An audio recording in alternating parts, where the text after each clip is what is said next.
to our people. For several years, the government of Fiji has run an inclusive marine spatial planning process, mapping everything from nearshore Golingoli to the seamounts and the abyssal plains at the further reaches of our exclusive economic zone. Consultations with communities, industry, NGO, and academia have already highlighted offshore areas from Rotuma to Kadavu and the north of Yasawas and Madhuata that merit strong protections that yield maximum environment, economic, social benefits for the people of Fiji. When we look at the corpus of knowledge on ocean habitats, glaring gaps exist. We lack deep sea biodiversity data to underpin these proposals.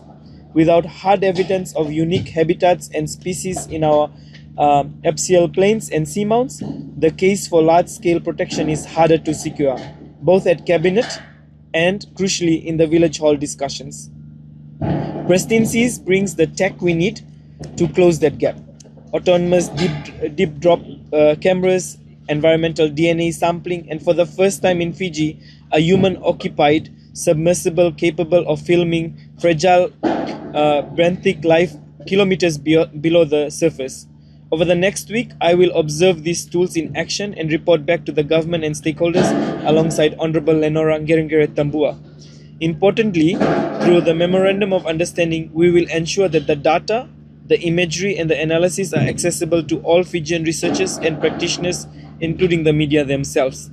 Results must feed directly into the national policy milestones, including our marine spatial planning process. Colleagues, ocean protection is an investment in prosperity for the Fijian people. Healthy reefs and mangroves buffer our coast from storms, sustain inshore fisheries, and attract visitors to world-class dive sites. Offshore reserves can act as nurseries for tuna stocks that support our domestic long-line fleet.